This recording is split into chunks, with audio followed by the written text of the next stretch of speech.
DJI Mavic 3 and more. Q&A with Rick Smith. Got that coming up next.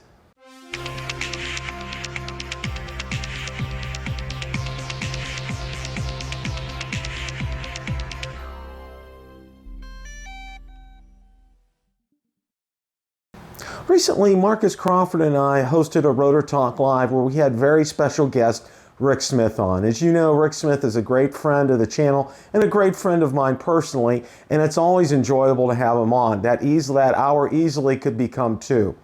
Part of the show, we talked about what DJI is going to be doing in the future. We talked about the DJI Mavic 3 and a whole lot more of what's coming up in 2020 and a surprise or two. So without any further ado, let's go ahead and roll that clip in its entirety. 2020 is around the corner, okay? And, you know, everybody said, you know, 2019 was really, as far in the consumer drone space, was kind of meh for the most part. You know, and then we're seeing a flurry of activity here near the end of the year with Unique, with the Manus G, you know, with Skydio, and now with DJI. What do you see coming in 2020? What do you have any thoughts on that? Yeah, I got a couple. I think you'll, and again, I don't have any inside information. Like my NDA now that they've announced the Mavic Mini is expired. I have no existing NDAs. I can talk about anything you want to talk about, and I can speculate like crazy. And again, I have no inside information in case DJI ever edits this clip or audits it. So I think you're going to see a bunch of things. Now, one thing I think that crippled, I guess in a good way, DJI was that they have been feeling a lot of back pressure about drones, right? Because as more drones get in the sky, everybody worries about, oh my gosh, there's going to be trouble with drones. How do we control drones? So what DJI did, and they're always on the leading edge of these kind of safety initiatives, is they said, look, if we can put ADS-B in our drones, right, that would mean that the drone operator now knows where other airplanes that are equipped with ADS are in the sky. So if I'm flying, maybe over the horizon, there's a plane coming that I can't hear yet or see yet, and it's a good time for me to bring it down from 400 feet, just in the off chance that they're going to fly low. So that decision for them to put ADS-B in any drone over 250 grams, and when they made that announcement, that should have been included that they were coming out with a smaller drone, because he called out 250 grams. I was thinking, they don't make a drone under 250. That's interesting, right? So sure enough, boom, they had one. But the ADS thing slowed them down, because I don't think engineering, I think there was probably a screech in the engineering factories when they heard, what did he just say? You know, ADS-B, hold on a second, that's not part of the engineering plan. So I think that slowed everything down. So when people say, why didn't they come out with a follow-up to any of the drones in 2019? I think that's the catalyst for why things were delayed. Now saying that, 2020, I wouldn't be shocked at all if you see a follow-on to the Mavic, to the Mavic Air. So I would say a Mavic Air 2 will probably come out sometime next year. The Mavic 3, I think, is a foregone conclusion at this point. They can't not respond to what Skydio 2 is doing with that drone. They can't sit by and let that drone gobble up market share. Now, I know for a fact that they've sort of talked about this autonomy of having extra cameras around the outside, having additional VIO stuff built into the drone. I don't know if it'll rise to the level of what Skydio is doing today, because again, that's their second generation of that autonomous flying. But I fully expect that the Mavic 3 will have a ton of autonomy built in, probably APAS 2, which is the updated version of what they've got in the air today. Because for me, I'm thinking that Mavic 2, you probably agree with me, that Mavic 2 is the perfect drone. Like, I don't know why I would ever spend another nickel on a Mavic 3. What could they give me? Invisibility? Like, what could they build into the drone outside of maybe a swappable camera for me to covet that new drone? I'd need something incredibly sexy for me to go, holy smokes, I got to get that. Now, the nerd in me is going to buy it either way, but the average person is going to look at it and go, they're not going to go 8K. What are they going to do? So I think that autonomy will drive the Mavic 3 purchases, and I think that's coming. I don't think they're done with the RoboMaster stuff either. I love that little robot. I wouldn't be shocked if there's some follow-on stuff coming for that. And in the space of personal imaging, I've got the Osmo Action, I've got the Osmo Pocket. I use them every day. I'm out someplace with those things clipped to something.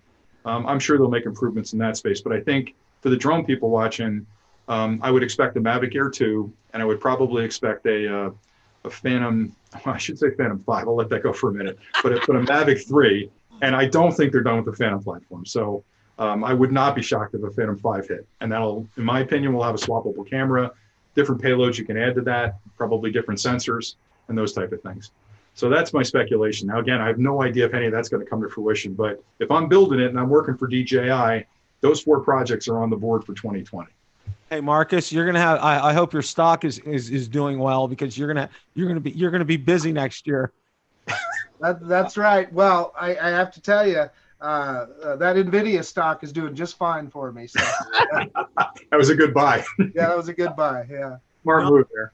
Rick, I could not agree with you more. That's going to be, it's going to be again. Marcus has a Mavic 2. He has a Zoom. Ron has a Mavic 2 Pro. I have the Mavic 2 Pro. You have both of them. I mean, it's just like I talk to Ken Dono a lot about it. When he's shooting real estate. I mean, that's his go-to drone when he shoots real estate is the Pro. Me too.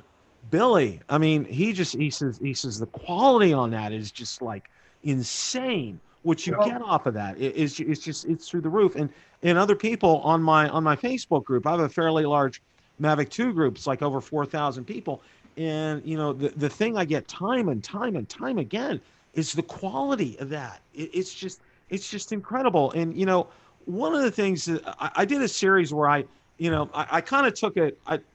I asked Kelly Shores before I did this. I kind of did like a boxing theme between my Phantom 4 Pro and the Mavic 2 Pro kind of a thing, and having a lot of fun with that. But one of the things that really impressed me was how the Mavic 2 Pro handles the wind. Okay, because and Marcus agrees with me. He had his up on a windy day, and you can hear the motors compensate for that wind. I mean. Yeah. You're 100 foot up in the air, you can hear, it's compensating. And yet you look at that view that you get, and when you see that video, it's stable. And it just blows me away. It's like 25-mile-an-hour wind, Rick, and it's stable, okay?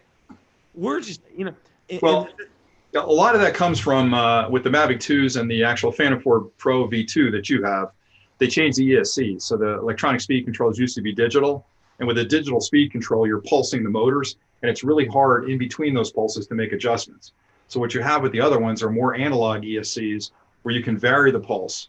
So it's more of a sine wave than it is a square wave. So when the IMU tells it that it's shaking, instead of it making a jerky motion to try and compensate for it, it can vary the speed of the motors and even vary the phasing, I think, that it's sending to those motors, which is a much smoother control. And all those technical details are lost on most flyers. Why would they care about them, right? They just know that, man, I love that thing in the wind. And that's part of the reason. It's also the reason that it's so damn graceful in the sky compared to the other ones. Like when you fly the old Phantoms, they work great. I mean, they're wonderful. I was flying the Phantom 3 the other day, the Phantom 3 Pro, but they're kind of jerky. They're kind of digital when you're moving them around. Whereas when you get to the Phantom 4s, especially the V2, it's much sexier. God bless you. Much sexier there in the sky than the other ones are. So I think they're. Pile on just a little bit. What's that? Let me pile on just a little bit. Sure. So one of the things that I try and do on my little channel is feature some of the lower price drones, because I recognize that, I can afford to go out and buy a Mavic 2, but I understand a lot of people can't. So I fly things like the Hudson Zeno, the Fimi X8. I've had a lot of fun with that guy. That's a great drone. The Fimi X8 SE, and of course one of all of our favorites is that Parrot Anafi. Yeah. But I fly those drones, and in fact, I was flying the Anafi today. You got to try racer mode; that's really fun. But anyway, I fly those, and then I'll get that Mavic 2 out, and it's just like you have an epiphany. You go, "Oh yeah, this is why this is what it is," because it is so smoother. It is so much easier to control. It almost telegraphs what you want it to do. That's why you pay what you pay for a Mavic 2. That's the best way I can say it. And you can lose track of it when you're flying some other drones, and then when you see it back to back, it is really comes to life. Marcus, it's funny you said that, because I was doing a sound test the other day. I got a clip I'm working on. Those things take forever to compare the different sound profiles of the different drones. But I was doing a clip on the Mavic Mini and how noisy it is compared to 3 other drones. And I had the Mavic Air, the Spark, and I brought the Mavic 2. So I put the Mavic Mini up first, got some sound samples, put the Spark up, the Mavic Air, and I put the Mavic 2 up. And it was like, wow. It was that kind of like a wow. It's just the difference in the control and the speed and the stability in the air. It was just, it's definitely apparent if you fly other drones, the difference between that and the other drones. Question of the day. What do you think DJI will release in 2020? Let me know in the comments section below. If you like the content from today's video, please make sure you hit the like button, subscribe, and tell others about the channel. Also be sure to check out my Facebook page where I do post daily updates regarding the drone and drone industry and anything DJI Autel or Parrot related. Also be sure to check out my Twitter account where I do post daily updates and Instagram as well. Thanks so much for watching, and remember, it's a great day to fly. Oh, jingle bells, jingle all the way. Oh, what fun it is to ride in a one-horse open sleigh. Jingle bells, jingle all the way.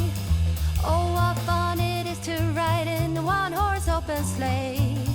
Dashing through the snow.